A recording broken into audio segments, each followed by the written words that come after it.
Good morning 12th class. तो सबसे पहले आप मुझे डाउट्स बताइए कल वाले, उसके बाद हम आगे कुछ कंटिन्यू करेंगे। जल्दी बताइए बेटा, ताकि हम कंटिन्यू कर पाए हमारा जो यूनिट चल रहा है। जो भी डाउट्स है वो बता दीजिए।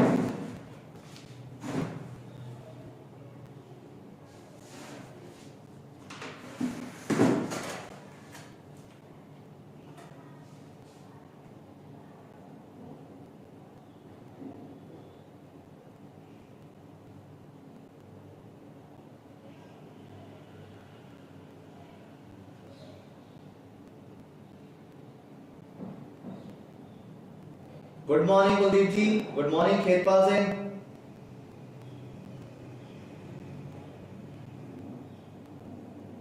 हेलो निशांत।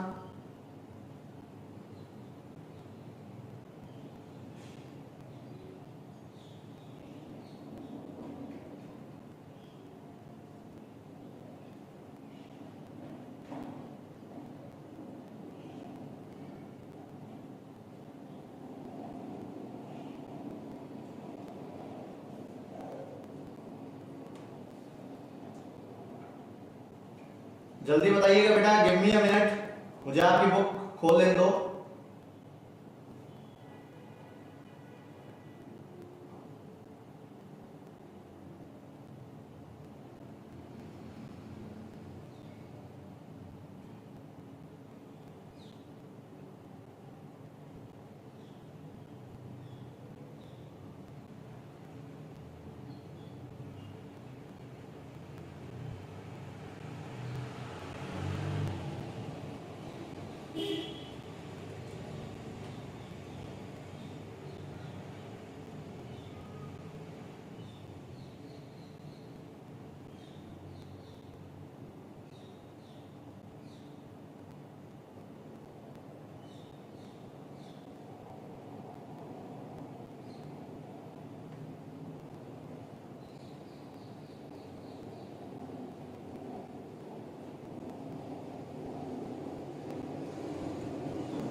हाँ जी बेटा, कोई डाउट नहीं है। आगे स्टार्ट करते हैं। हमारा जो अगला टॉपिक है वो है एरिया ऑफ ट्राइंगल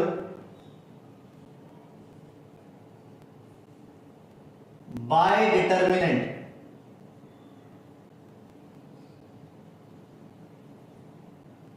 या फिर त्रिभुज का क्षेत्रफल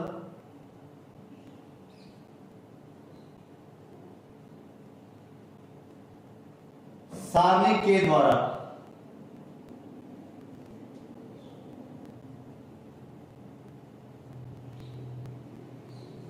ये टॉपिक है बेटा अपना।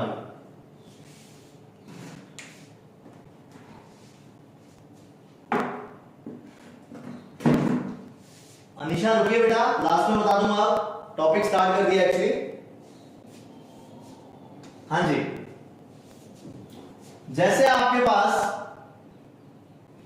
एक त्रिभुज दिया हुआ है, इस त्रिभुज का जो क्षेत्रफल है वो हमें ज्ञात करना है और इसके निर्देशांक हमें दिए हुए हैं। We have a triangle, we want to find its area and the vertices are given to us. ठीक है ना? तो आप इसका एरिया कैसे कैलकुलेट करोगे? आपने 11th क्लास तक बोल सकता हूं या फिर 10th में भी ये फॉर्मूला पढ़ लिया था। Area of triangle ABC is equal to half x1 y2 minus y3 plus x2 y3 minus y1 plus x3 y1 minus y2। ये आप पढ़ चुके हो। In which standard? In 10th and 11th। अब अगर मैं इसी चीज को डिटर्मिनेंट की फॉर्म में रिप्रेजेंट करता हूं तो ये बन जाएगा area of triangle ABC is equal to half, और ये जो सारी वैल्यू है वो डिटर्मिनेंट में बेटा ऐसे लिखी जाएगी, x1 y1 1, x2 y2 1, x3 y3 1। आप लोग इसको एक्सपेंड करके देख लीजिए, सेम यही रिजल्ट आएगा जो यहां पर लिखा हुआ है। तो कभी भी आपको 3 वर्टेक्स गिवन हो और आपको ट्राइंगल का एरिया कैलकुलेट करना हो तो आप इस फॉर्मूले का यूज करेंगे। डिटर्मिनेंट का एक्सपेंशन सभी को आता है, 3 मेथड है आपके पास, जिससे मर्जी कर सकते हो, ठीक है ना। Second thing, if the points are collinear, मतलब यदि बिंदु सरेख हो, कौन से बिंदु, ये जो शीर्ष है वो बिंदु सरेख हो, तो x1 y1 यहां आ गया, x2 y2 यहां आ गया, x3 y3, तीनों की तीनों एक ही लाइन पर है। अब आप गौर कीजिए बेटा, अगर तीनों एक ही लाइन पर है तो क्या ट्राइंगल बनेगा? ट्राइंगल नहीं बनेगा। ट्राइंगल नहीं बनेगा तो इसका जो क्षेत्रफल है, इसका जो एरिया है वो 0 हो जाएगा। समझ गए? तो मैं इस फॉर्मूले में जब यहां पर एरिया ऑफ ट्राइंगल एबीसी की जगह पर 0 पुट करूंगा तो यहां तो आ जाएगा 0, और नीचे जो दो डिवाइड है वो 0 की तरफ जाके 0 हो जाएगा। बचेगा क्या? तो आपको सरेख के लिए ये कंडीशन बच जाएगी, x1 y1 1, x2 y2 1, x3 y3 1 equal to 0। ये बच जाएगा।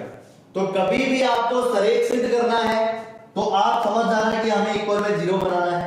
और इसमें एक क्वेश्चन आ रहा था कि आपको सरेख दिया हुआ है और आपको बोला जाएगा कि find the value of the constant, या फिर आप किसी अचर राशि का मान ज्ञात करो, तो भी आप ये फॉर्मूला लगा सकते हो। ये कॉलिनियरिटी समझ तो आ गई ना, किस तरह से अपन ने कॉलिनियर किया है, 0 क्यों आया, सारे क्वेश्चंस का आंसर मिल गया आपको? जल्दी बताइए।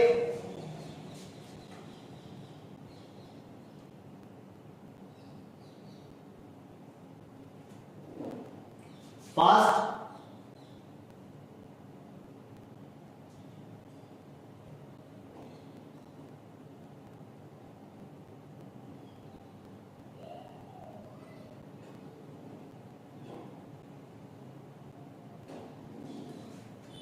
इसी के अंदर लास्ट हमसे ये पूछा जाता है, equation of the line, equation of line passing through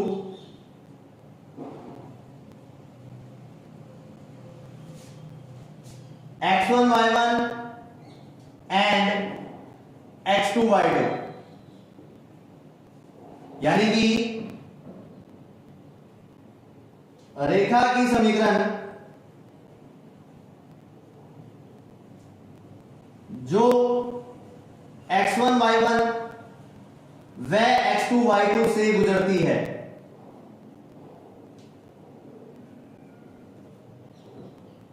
इस कंडीशन में आप क्या करोगे? देखो, यहां पर एक स्ट्रेट लाइन है और ये x1 y1 और x2 y2 से गुजर रही है, ये दिया हुआ। यहां पर मैं मेरी तरफ से एक बिंदु मान लेता हूं, वो हो गया xy। तो अपने पास 3 पॉइंट हो गए बेटा, और आपको क्या करना है? उस लाइन की इक्वेशन फाइंड करनी है, उस रेखा का समीकरण याद करना है। तो आप सेम यही कंडीशन लगाओगे, क्योंकि देखो वो तीनों बिंदु भी सरेख हैं और ये तीनों बिंदु भी सरेख थे, तो आप वापस यही शर्त लगाओगे। यानी कि इसके लिए हमारे पास क्या फॉर्मूला बन जाएगा? xy1 x1 y1 1 और x2 y2 1 इक्वल टू 0। ये फॉर्मूला है किसी लाइन की इक्वेशन ज्ञात करने का। जहां पर ये x1 y1 और x2 y2 आपको दिए होंगे क्वेश्चन में, आपको क्या करना होगा? सिर्फ वैल्यू पुट करनी है, नथिंग एल्स, और कुछ भी पुट नहीं करना। और एक बात जो इंपॉर्टेंट है वो आप ये ध्यान रखेंगे कि जब भी आप एरिया कैलकुलेट करोगे लास्ट में हो सकता है इसको सॉल्व करने के बाद आपके पास प्लस का निशान आ जाए या माइनस का आ जाए, लेकिन आप उस निशान को प्लस का ही लिखोगे because area can not be negative. समझ आ गई बात? वो जो प्लस माइनस का फर्क पड़ता है कि कभी आंसर प्लस का आ जाता है या माइनस का आ जाता है, वो पड़ता है पॉइंट इधर उधर हो जाने से।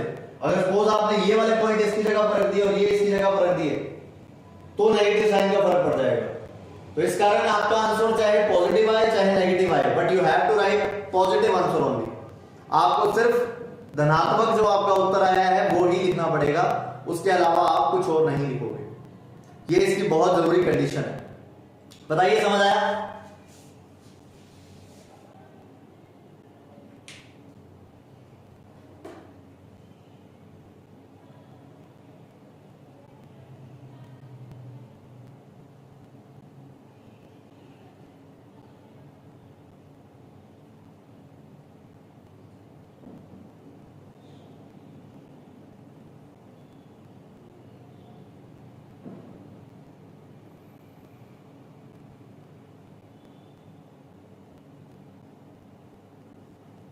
ओके, सभी को क्लियर है? मैं इसको इरेज कर रहा हूं। Let me do some questions. कुछ क्वेश्चन करते हैं आपने।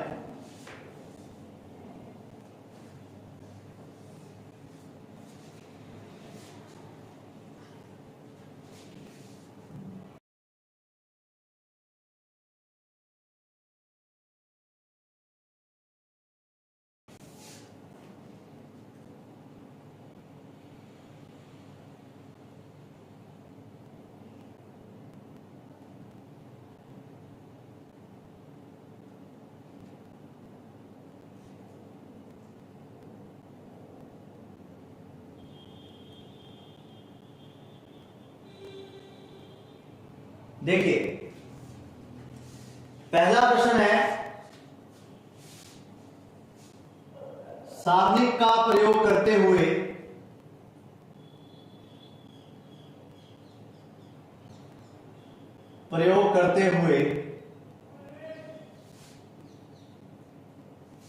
निम्न शीर्षों वाले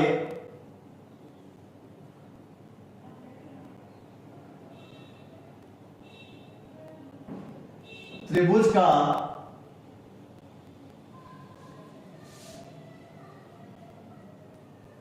क्षेत्रफल ज्ञात करो। क्षेत्रफल ज्ञात करो, ये है। यहां पर आपको कुछ बिंदु दिए हुए हैं, जैसे इसका पहला पार्ट मैं आपको करवाता हूं। इसके पहले पार्ट में हमें बिंदु दिए हुए हैं 2, 5, फिर दिया हुआ है -2, -3 एंड 6, 0। मुझे क्या करना है?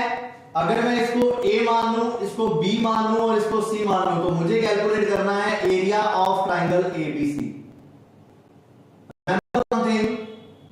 एक बात याद रखना, पहले फॉर्मूला लिखोगे आप, क्योंकि कई बार ऐसा होता है कैलकुलेशन गलत हो जाती है तो आपको मार्क्स मिलेंगे, ठीक है ना। और फॉर्मूला लिखा ही नहीं होगा तो मार्क्स देगा कैसे? तो फिर मैंने वैल्यू पुट की हाफ, ये x1 y1 है तो मतलब 2, 5, 1, ये x2 y2 मतलब -2, -3, 1, फिर x3 y3 मतलब 6, 0, 1। अब आप इसे कर दीजिए एक्सपेंड, तो 1/2, तो ये बड़ा ब्रैकेट मैंने यहां पे लगा दिया। पहले आएगा 2, इसको छोड़ दीजिए, इसको छोड़ दीजिए, ऐसे करते हैं एक्सपेंड अपने, -3 आ जाएगा। फिर ये माइनस का 5 हो जाएगा, इसे छोड़ दो, इसे छोड़ दो, -2 और -6, -8, फिर ये 1 आ जाएगा, इसे छोड़ दीजिए, इसे छोड़ दीजिए, 0 और +18, मतलब अपने पास बना 1/2 -6 +40 +18, कितना बच गया बेटा? 58 में से 6 माइनस करोगे, 52/2 करेंगे तो कितना आ जाएगा? 26। और यहां लगाना मत भूलना स्क्वायर यूनिट, जिसको हिंदी में बोला जाता है वर्ग इकाई। जल्दी से बताइए बेटा, पहला क्वेश्चन समझ आया या नहीं आया? कोई दिक्कत है तो मैं आपको बता दूंगा।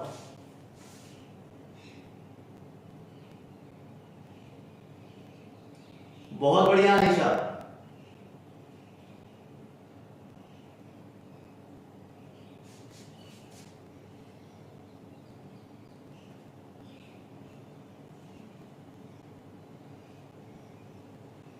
अब जैसे इसका क्वेश्चन नंबर 3 है, क्वेश्चन नंबर 3 में दिया हुआ है 3 शीर्ष है हमारे पास K4 2 - 6 5 4, और वो कहता है इस त्रिभुज का जो एरिया है, एरिया ऑफ ट्रायंगल ABC, वो 35 स्क्वायर यूनिट है। ठीक है, 35 स्क्वायर यूनिट है। Then find the value of K। हमें K की वैल्यू फाइंड करनी है। तो आप क्या करोगे बेटा, सबसे पहले इसके सॉल्यूशन में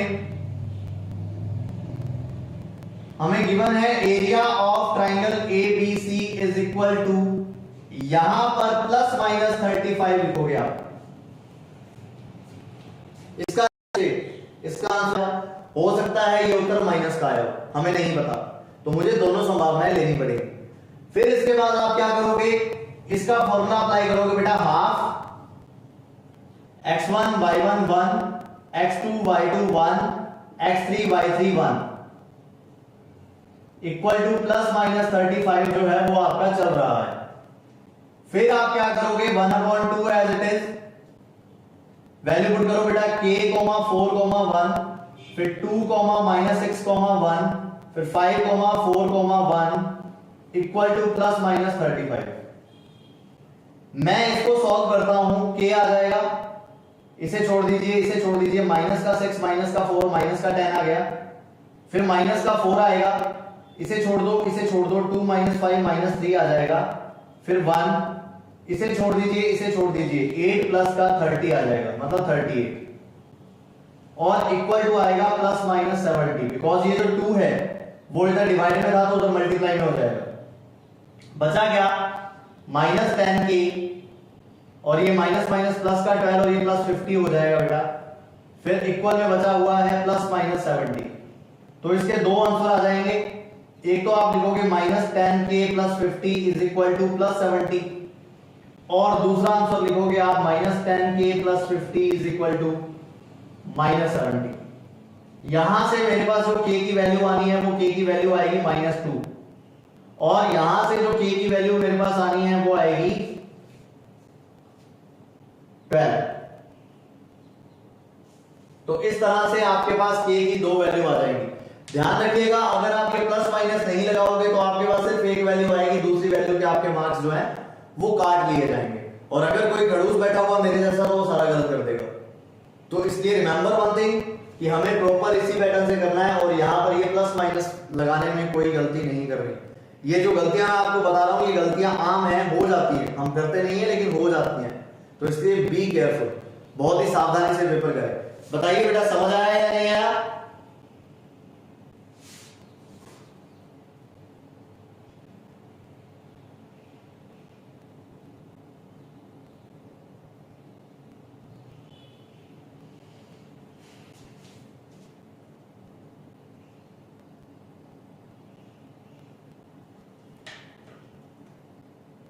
बहुत ही बढ़िया बेटा, excellent to all of you. चलिए आगे बढ़ते हैं अगले क्वेश्चन की तरफ।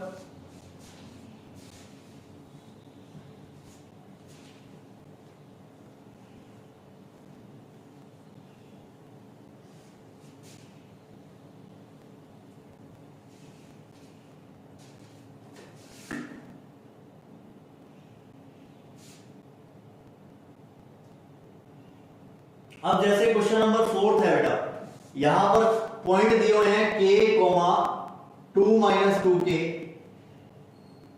फिर यहां दिया हुआ है -k + 1 2k,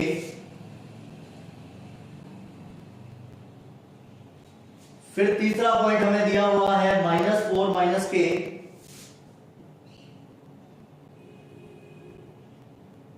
और 6 - 2k।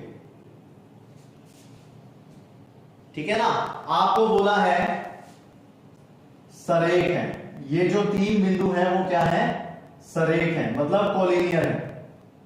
तो आप यहां पर सरेख की कंडीशन लगाओगे, क्या थी, x1 y1 1 x2 y2 1 x3 y3 1 equal में 0।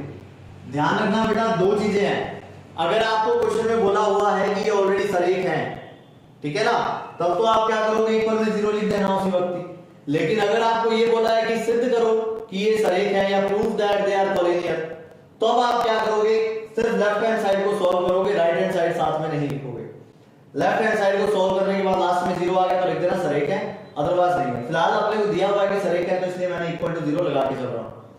वैल्यू पुट कीजिएगा बेटा, वैल्यू पुट करूंगा तो यहां आएगा k 2 - 2k 1, फिर आएगा -k + 1 2k और 1, फिर आ जाएगा -4 - k 6 - 2k और यहां आएगा 1 इक्वल टू कितना 0।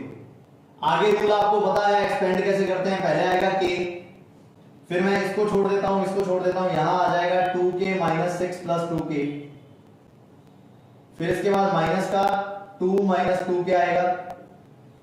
Now leave this column and this row, तो बचेगा -k + 1, इसको इससे करूंगा तो प्लस का 4 प्लस का k। आप लोग अपने हिसाब से करके देख लीजिएगा कैलकुलेशन।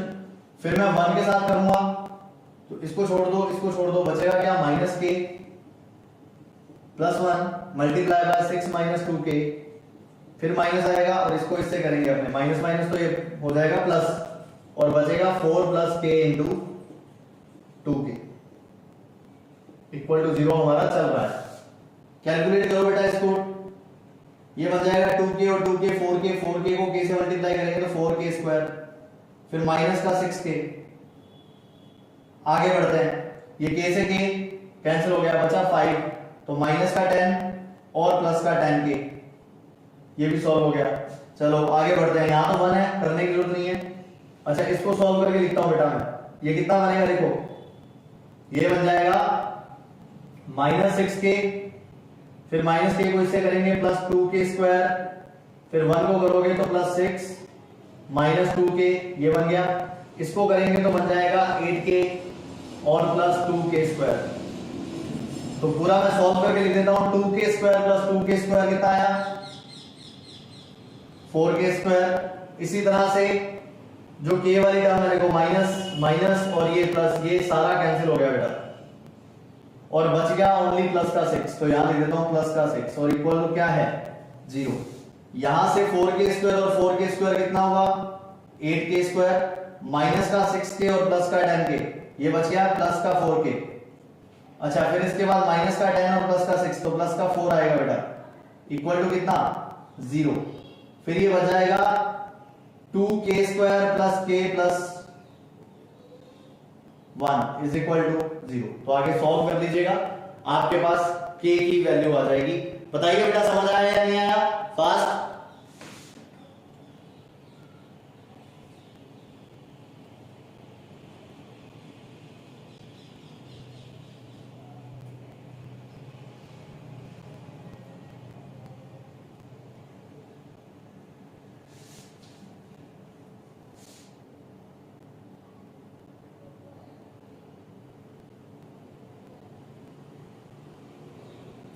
चलिए क्वेश्चन नंबर 6 देखिए बेटा,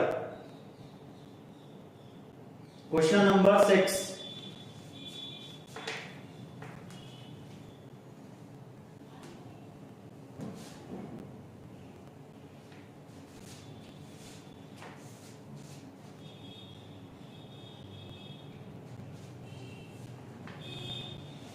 सारणिक प्रयोग से दो बिंदुओं 3,1 और 9,3 से गुजरने वाली रेखा। देखो आपको कहा है find the equation of line, equation of line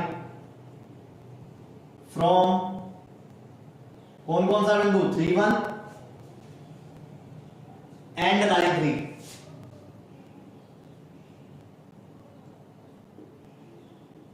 तो मैंने आपको क्या फॉर्मूला बताया था, x(y1) x1 y1 1 x2 y2 1 equal to क्या 0। तो x और y की जगह पर तो कुछ नहीं रखना, x1 की जगह पर आ जाएगा 3 1 1, फिर आ जाएगा 9 3 1 इक्वल टू 0। एक्सपेंड कर दो बेटा, x आ जाएगा 1 - 3 - 2, फिर माइनस वाई आ जाएगा, इसको छोड़ दीजिए, इसको छोड़ दीजिए, माइनस का 3, फिर आएगा प्लस 1, ये बनेगा 9 माइनस 9 0। तो बच गया आपके पास माइनस का 2x प्लस का 3y equal to 0। This is the समीकरण ऑफ लाइन। सही है? तो इस तरह से आप रेखा का समीकरण जो है वो निकाल सकते हो। बताइए बेटा, यहां तक कोई डाउट है क्या? फास्ट जल्दी रिप्लाई दीजिए।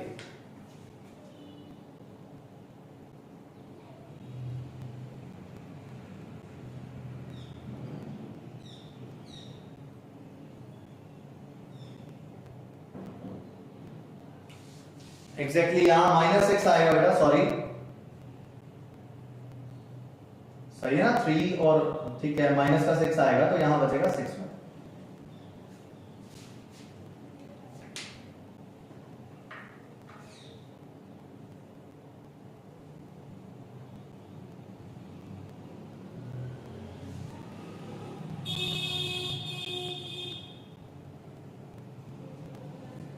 अच्छा, तो ये तो रही बात। अब आप बताओ 5.2 में कोई और डाउट बचा हो तो अपने डिस्कस कर लेते हैं, बताइएगा। क्योंकि इसके आगे वाला पोर्शन जो है सारा 7 क्वेश्चन से लेकर आगे तक कल आप लोगों ने कर लिया था, जिसके अंदर आ गया था हमारा क्रैमर रूल और मैट्रिक्स मेथड, दोनों की दोनों मैंने आपको कल करवाए थे।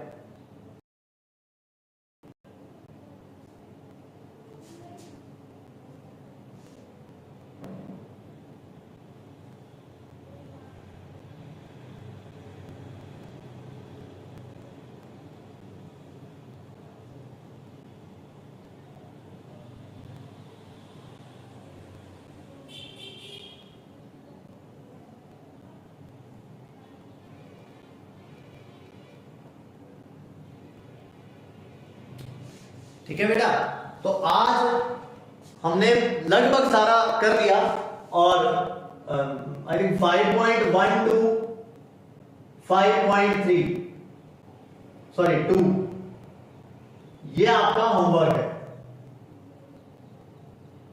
इसको कंप्लीट करो। कोई डाउट हो तो मुझे व्हाट्सएप पर बता देना, सभी के पास व्हाट्सएप नंबर है, वो डाउट अपने डिस्कस कर लेंगे। अच्छा, अब एक क्वेश्चन था, क्वेश्चन नंबर 8 ऑफ 5.1, वो देखिए। क्वेश्चन नंबर 8 ऑफ 5.1,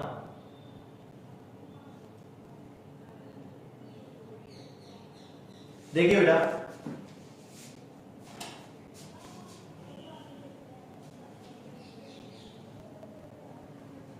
थोड़ा सा आराम से चलेंगे, कुछ थोड़ा सा अलग है क्वेश्चन। देखो, a is equal to 1 tan alpha minus tan alpha 1। Prove करना है आपको A transpose into A inverse, A transpose into A inverse is equal to, prove करना है cos two alpha minus sin two alpha sin two alpha and cos two alpha. ये मुझे prove करना है। ठीक है, तो सबसे पहले मैं फाइंड करूंगा बेटा यहां से एडजॉइंट ऑफ ए। इसकी जगह पर इसे छोड़ दो, इसे छोड़ दो, 1 आ जाएगा बेटा। इसकी जगह पर इसे छोड़ दो, इसे छोड़ दो, माइनस का tan अल्फा आएगा, लेकिन साइन चेंज होगा तो प्लस का tan अल्फा हो गया। इसकी जगह पर इसे छोड़ दो, इसे छोड़ दो, tan अल्फा आएगा, लेकिन साइन चेंज के कारण माइनस का tan अल्फा लिखना पड़ेगा, और 1 की जगह पर क्या आ जाएगा 1। और इसका क्या करते हैं ट्रांसपोज, मतलब ये ऐसे बन जाएगा 1 tan alpha minus tan alpha 1। ये तो मैंने क्या निकाल लिया, ये मेरे पास एडजॉइंट आ गया। अब बात करता हूं मैं मोड ए की। मोड ए में मैंने बताया था इसको इससे आप मल्टीप्लाई कर दो तो मतलब 1 प्लस tan स्क्वायर अल्फा। ठीक है, ये अपने पास मोड ए आ गया। अब हो सकता है आप इसका फॉर्मूला लगा दो sec स्क्वायर अल्फा, लेकिन मैं एडवाइस दूंगा कि आप मत लगाइएगा, हार्ड हो जाएगा क्वेश्चन और वैसे डायरेक्ट हो जाएगा। तो आपकी मर्जी है, लगाना चाहो तो आपकी मर्जी, नहीं लगाना चाहो तो आपकी मर्जी, लेकिन मैं सजेस्ट करूंगा मत लगाना। लेफ्ट हैंड साइड सोल्व करता हूं बेटा। लेफ्ट हैंड साइड के according A transpose into A inverse A transpose का मतलब हो गया 1 tan alpha minus tan alpha 1। फिर ए इनवर्स का मतलब हो गया 1 अपॉन मोड ए की वैल्यू है 1 प्लस tan स्क्वायर अल्फा। और एडजॉइंट ए का मतलब हुआ ये रहा 1 माइनस tan अल्फा 1। फिर आप क्या करोगे, A transpose into A inverse is equal to 1 upon 1 plus tan square alpha है, ये बड़ा रहेगा। इन दोनों मैट्रिक्स का मल्टीप्लाई करेंगे तो आ जाएगा, देखो बेटा, फर्स्ट रो फर्स्ट कॉलम मतलब 1 माइनस tan स्क्वायर अल्फा। फिर इसको करोगे इसके साथ तो माइनस का tan अल्फा और माइनस का tan अल्फा माइनस का 2 tan अल्फा। फिर इसको करोगे इसके साथ तो tan alpha plus tan alpha मतलब 2 tan अल्फा। और लास्ट इसको करोगे इसके साथ तो बन जाएगा 1 माइनस tan स्क्वायर अल्फा। फिर मैं क्या करूंगा, इसको इसके अपॉन में लिखूंगा बेटा सभी के, तो ये कुछ ऐसा बन जाएगा 1 minus tan square alpha upon 1 plus tan square alpha. फिर यहां पर मैं लिखूंगा minus 2 tan alpha upon 1 plus tan square alpha. फिर यहां बन जाएगा 2 tan alpha upon 1 plus tan square alpha. फिर यहां बन जाएगा 1 minus tan square alpha upon 1 plus tan square alpha. अब जो 11th में थोड़ा बहुत भी पढ़ा था उसको ये फॉर्मूले लर्न होंगे। ये वाला जो फॉर्मूला है वो है cos 2 अल्फा का, ये वाला जो फॉर्मूला है वो है माइनस sin 2 अल्फा का। इसी तरह से ये वाला जो फॉर्मूला है वो है cos sin 2 अल्फा का, और ये वाला जो फॉर्मूला है वो है cos 2 अल्फा का। देख लीजिए बेटा, प्रूव हो चुका है, ये देखिए, ठीक है ना। तो अब बताइए जल्दी से, कोई डाउट है?